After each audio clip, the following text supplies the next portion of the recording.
नमस्कार दोस्तों, जी18 न्यूज में आपका स्वागत है और मैं आपके साथ दिवेश।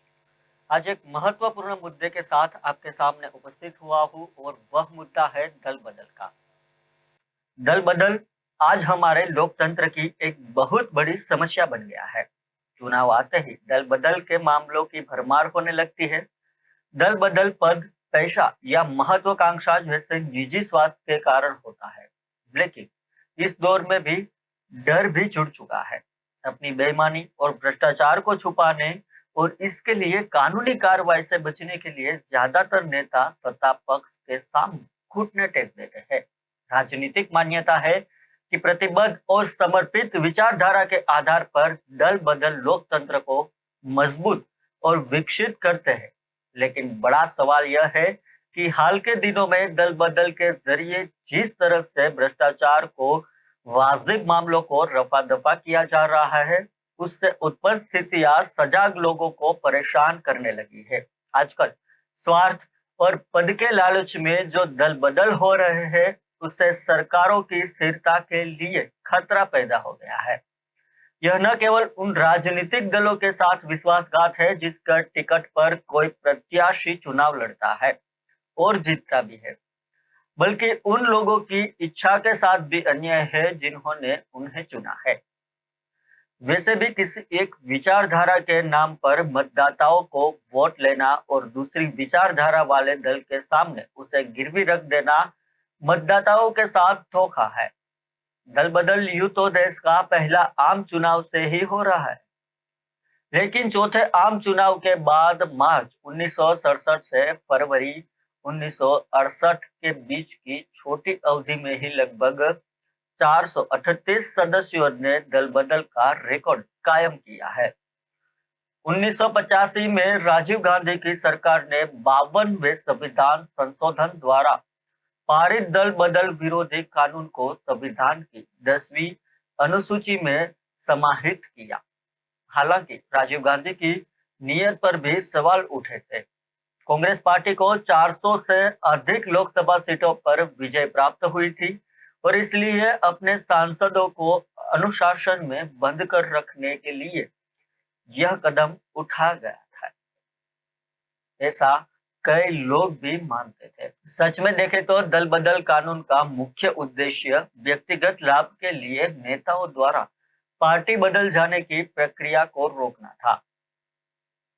शुरू में इस कानून में प्रावधान था कि 1/3 विधायक या सांसद दल बदलते हैं तो उनका कदम दल बदल नहीं बल्कि दल विभाजन माना जाएगा।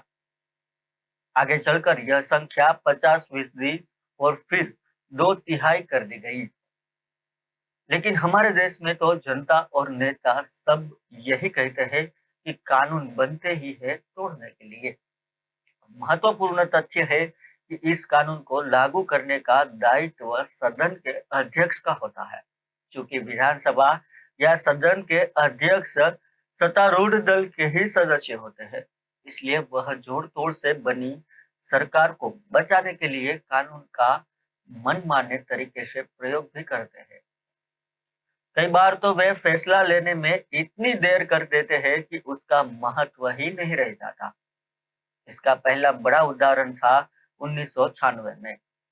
शंकर सिंह वाघेला ने 47 विधायकों के समर्थन के साथ भाजपा नेतृत्व के खिलाफ विद्रोह कर दिया और केशुभाई पटेल की जगह सुरेश मेहता को मुख्यमंत्री बनाया गया।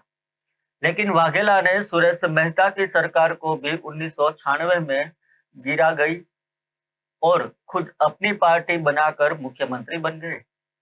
इससे हम महाराष्ट्र के ताजा उदाहरण से समझ सकते हैं, जहां शिवसेना के एकनाथ शिंदे ने अपनी ही पार्टी के 2/3 विधायकों के साथ पार्टी छोड़ दी और भाजपा के साथ गठबंधन कर मुख्यमंत्री बन गए।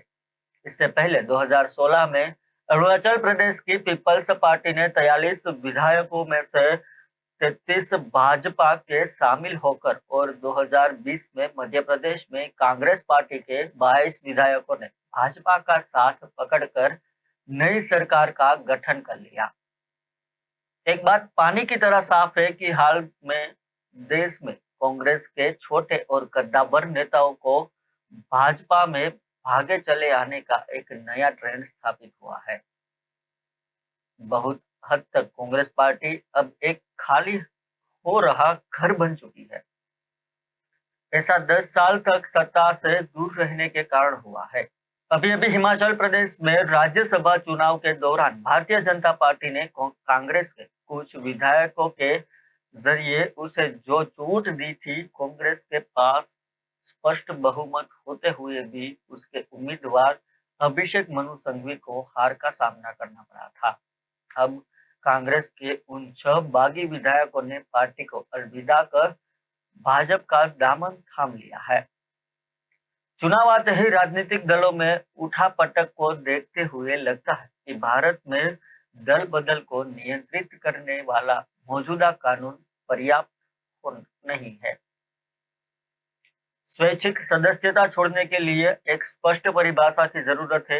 हालांकि दल बदल लोकतंत्र में असहमति का प्रतीक है, लेकिन पैसे और सत्ता की लालच में किया गया ऐसा कोई भी कार्य लोकतंत्र के सिद्धांत को नकारता है।